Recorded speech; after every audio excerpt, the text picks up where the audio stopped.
In this session, I would like to do a little bit of review with you, and that will include going over the definition of mercy. It's very easy to become too accustomed to hearing the word mercy without actually letting the truth of its meaning register in your soul. And I have a desire to put that out in front of us again and to stress the fact that Jesus is the mercy of God, and what he has done for us is unspeakably good, and it will never change. His mercy is leolam in Hebrew. It is forever, and that doesn't mean there isn't truth in it, of course. The truth of God is his mercy, and the mercy of God is the truth, and they must be taken together.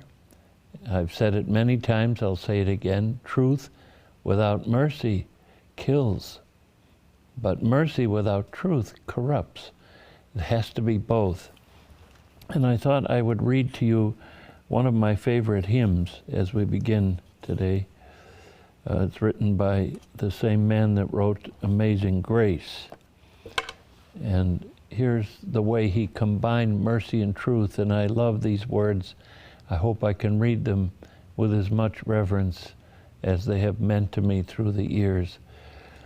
In evil long I took delight, unawed by shame or fear, till a new object met my sight and stopped my wild career. I saw one hanging on a tree, in agony and blood, who fixed his languid eyes on me, as near his cross I stood.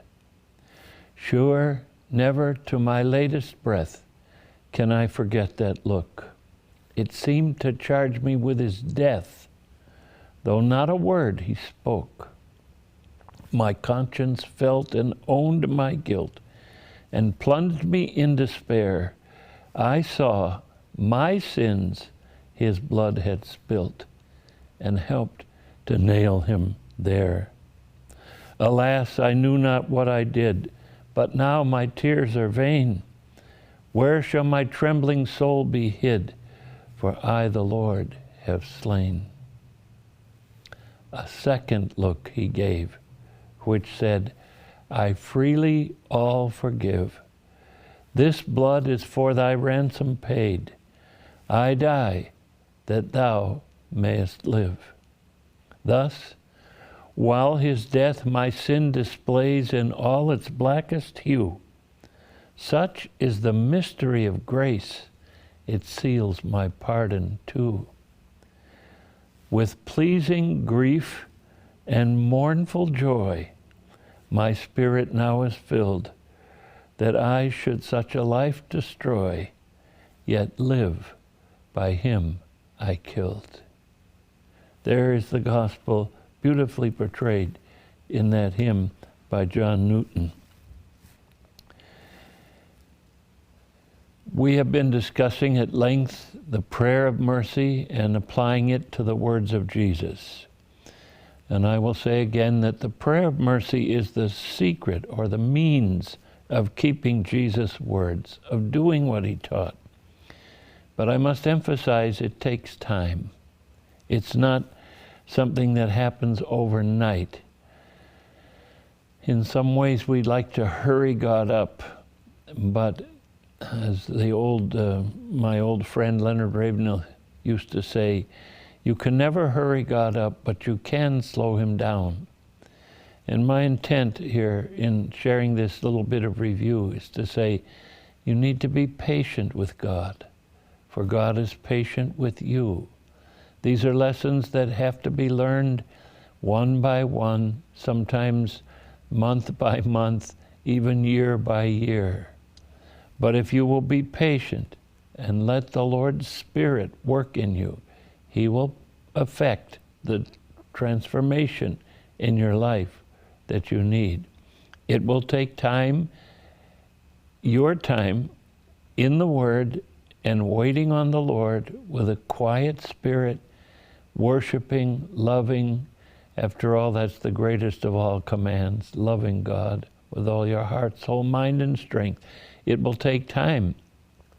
As you affectionately spend time with God, He will change you.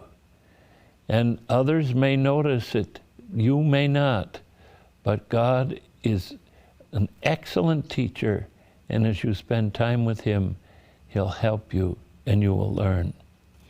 Now, I want to read the definition of mercy again and just briefly compare it to the Golden Rule. This is review.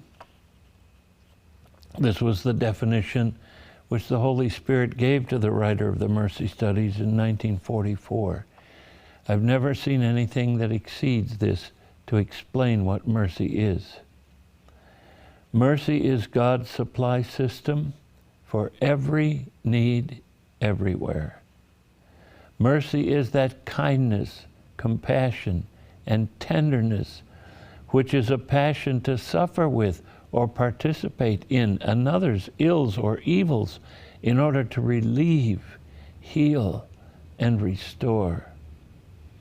It accepts another freely and gladly as he is and supplies the needed good of life in order to build up and to bring to peace and to keep in peace. It is to take another into one's heart just as he is and nourish and cherish him there. Mercy takes another's sins and evils and faults as its own and frees the other by bearing them to God. This is the glow of love. This is the anointing. Isn't that the way you would like to be treated?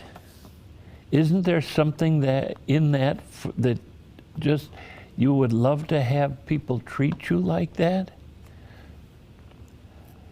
That brings us right to the heart of some of Jesus' teachings, expressed as the Golden Rule. As you would have men to treat you, so do ye to others. Do unto others as God has done unto you. Does that resonate inside of you? Do you realize that there is a system that you can tap into that actually works that out in your relationships with other people? There is something in the air. It's been brought about by the death of Jesus. There's an ability to repent. There's an ability to turn to God from anything and everything. It's in the air. You just humble yourself, turn, take the mercy that's been given to you, and then pass it on. God, if I can put it this way reverently, God has stuffed my pockets with mercy money.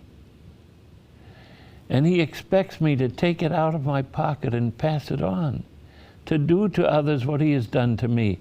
And I've discovered the more I do that, the more I reach into my pocket and hand out mercy money, the more there is in there. It seems like it's the widow's oil that never runs dry. The more I give, the more it's there. I can't seem to exhaust it.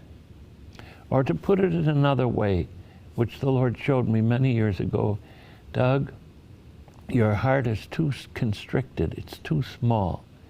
You don't fit very many people in there. You have your favorites and you can tuck them into your heart and you like them. But I want to expand your heart. I want it to grow and enlarge so that you can put many people inside your heart. Not just your favorites. Anyone that I send to you, there would be room in your heart. And yes, in your heart, people will thrash. You will feel their arms and legs like a woman does, feels the baby in her womb. You will feel the legs and arms hitting the sides of your heart, and it will cause some pain.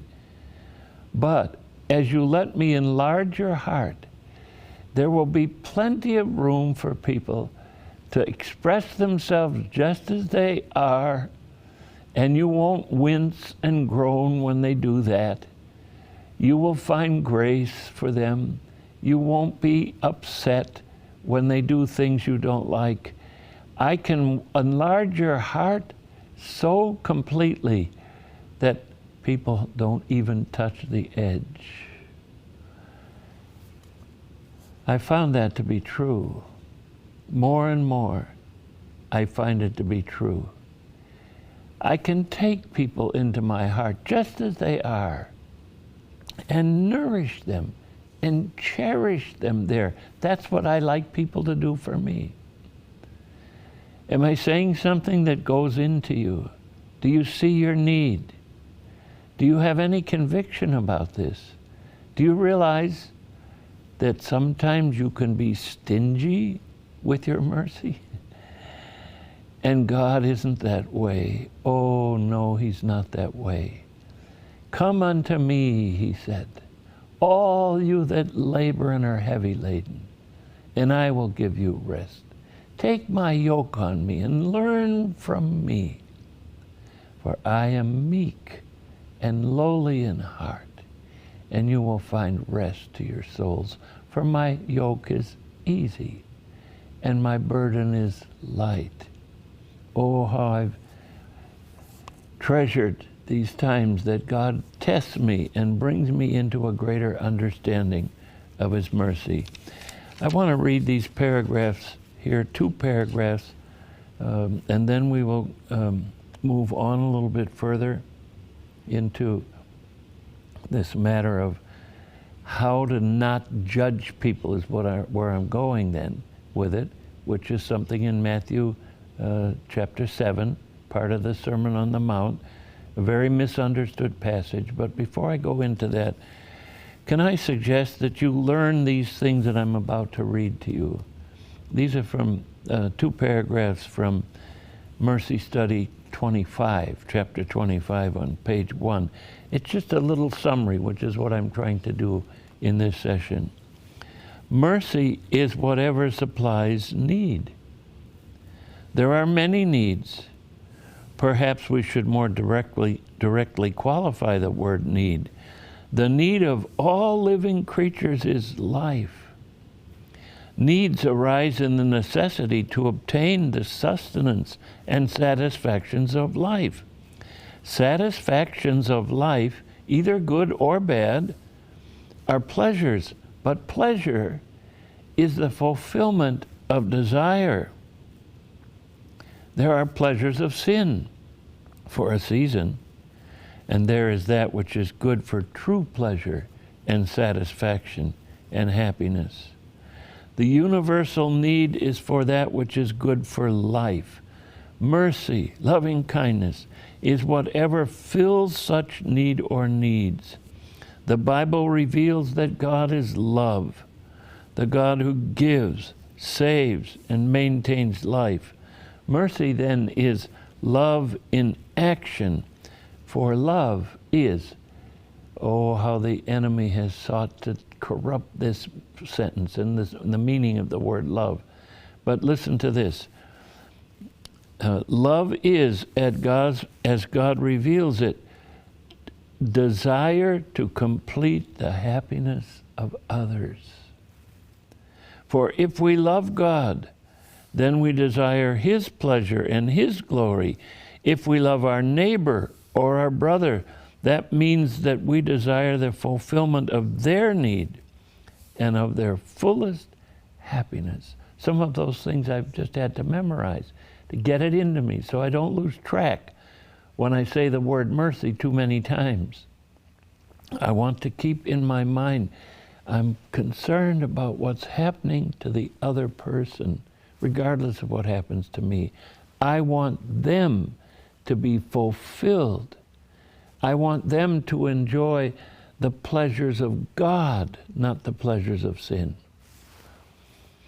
Going on, the love of God is the love of union in the truth. The love of God is the uniting spirit which combines all who are in its faith into a one kingdom of life. The new covenant of that kingdom teaches how to enter it and how to dwell in it. The new covenant teaches that those who are wise love such knowledge, and they keep it, they do it. That is, they observe and watch and guard unto doing such words. It will do you good to remind yourselves of these truths from time to time. And again, I was quoting from page 1 of chapter 25 of what the Bible teaches about mercy. Now, in our remaining minutes in this session, I want to read this much misunderstood verse to you, 2 verses, 3 verses, 2 verses really, from Matthew chapter 7, and talk a little bit about it. Jesus says, "Judge not, that you be not judged. For with what judgment you judge, you shall be judged. And with what measure you mete, it shall be measured to you again." I'm going to read that again, just for emphasis. I'm going to put it in my own words as I read it. Stop judging people with an eye of scorn and condemnation and rejection, lest you experience the same thing in your own life. For the way you judge, how you look at people critically, unkindly, unmercifully, that is how you will be judged. And the measure you mete, that is the size of your cup that's full of mercy, the size of it, that will be the size of the cup that's given to you. Oh. So if I'm stingy, I give people an eyedropper full of loving kindness, what will come back? An eyedropper full. But if I learn how to pour out floods of mercies on other people, asking God to enrich their lives, make them to be everything they were born to be, to forgive their sins, to help them in all their struggles, if I become an advocate for them before God, that's what I get back. I will receive back what I gave. Well, now that brings up something that's a little bit personal, but we have to face it. Sometimes you can say, well, I don't want to get too close to God. You know, he's kind of severe, and I'm not sure that I like this teaching about mercy. I'm going to be vulnerable if I do this. I'm going to have to open my soul to something. Well, then what you've done is limited the distance, or I should say it this way, you've increased the distance between you and God. The more you're willing to open yourself up in giving out the mercy that God has given to you, the more intimate you feel with God, and the better people will treat you. I said to somebody recently, I think you're suspicious of everybody. And that person said, yeah, I am. Look at how people have treated me. Well, I found out that kindness goes a long ways. I work part-time, and I am happy to help in projects that my friend, my boss, is involved in, and I have to deal with people that aren't very friendly at times. I have to obtain building permits, and I enter an office, and often the clerk behind the window is having a bad day, doesn't smile, they're not open, and I have a responsibility now. What will I do with that? Will I express kindness and love and mercy, or will I withhold it? Well, if that's the way they're going to be, that's what I'll give back. But I've found that just the opposite is true. The more I just open myself, make myself vulnerable, I don't care what happens to me. I'm caring about that person. Who knows what may have happened in their lives before I walked up to their window? Who knows what they're going through? Can't I be compassionate and kind and not judge them? And I find that as I do that, it comes back. People have treated me with such kindness.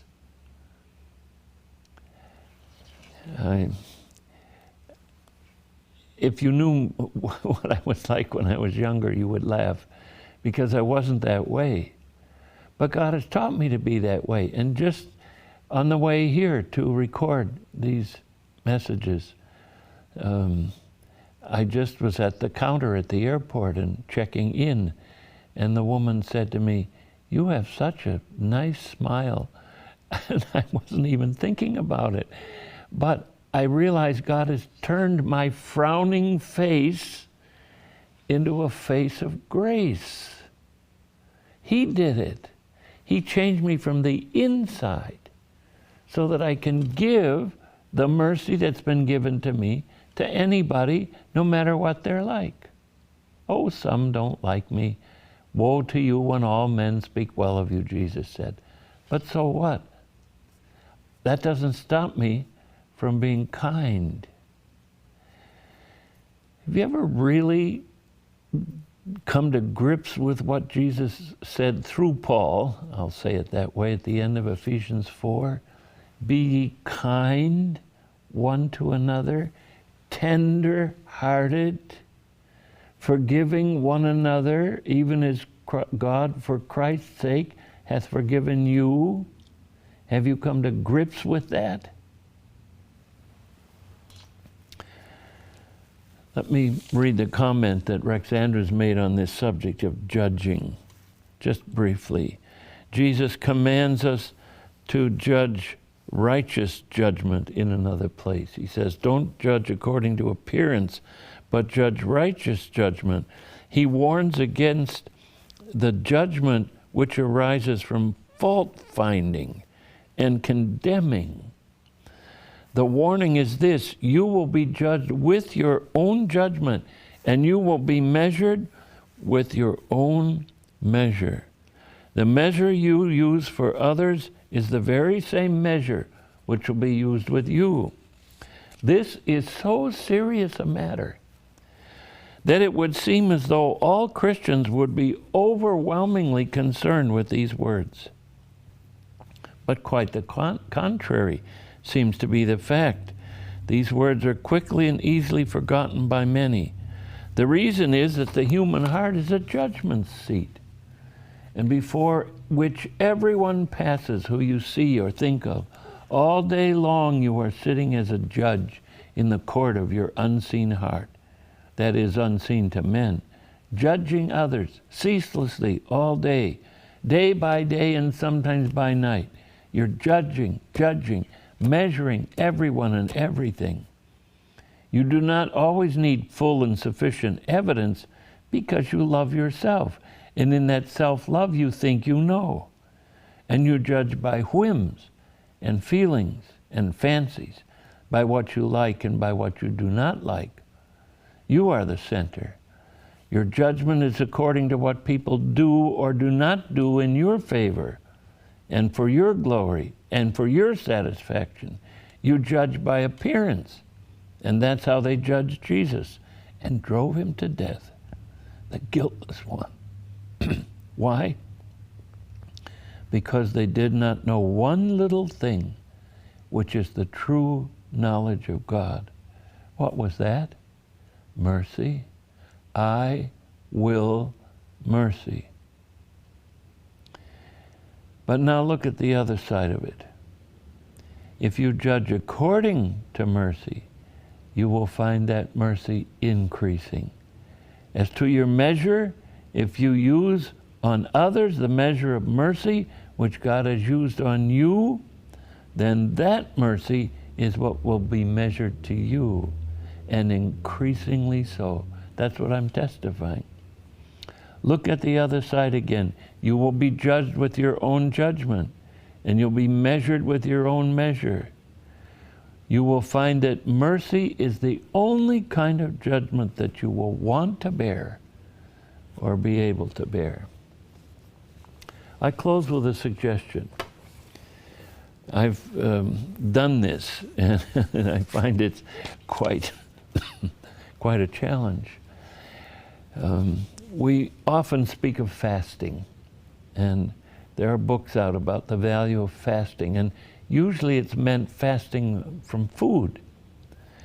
But I'm going to suggest to you as I close this session, would you consider fasting from criticism? Even for one day? There is that phrase, you know, in Isaiah 58, where God describes the true fast. If you'd stop putting forth the finger, that means pointing out other people's faults. Would you consider fasting from criticism for just a day and substituting thoughts of mercy and prayers of mercy for the criticism? Ask the Lord to show you how many times a day you actually criticize others, and tell Him you'd like to fast for one whole day from criticizing and judging other people. And as it develops and you feel good about one day, why not another day, and why not a whole week? Imagine what would happen in a church where all the congregation members only thought about mercy for the others instead of criticizing them or criticizing the pastor. Wouldn't you like to go to a church where nobody criticized anybody else? Oh, I hope that this lesson has registered down in your heart, and that you would say to God, I just want the measure back to me that I give to others, and I will be so satisfied. Hi, I'm Doug Dietert, and I'm holding in my hand the book on which all of my lessons on mercy were based. It's called What the Bible Teaches About Mercy. And I'd love for you to have a copy if you'd like one. You can write to me at doug@evergreencenterinc.org, and we'll arrange for you to get a copy. That's doug@evergreencenterinc.org.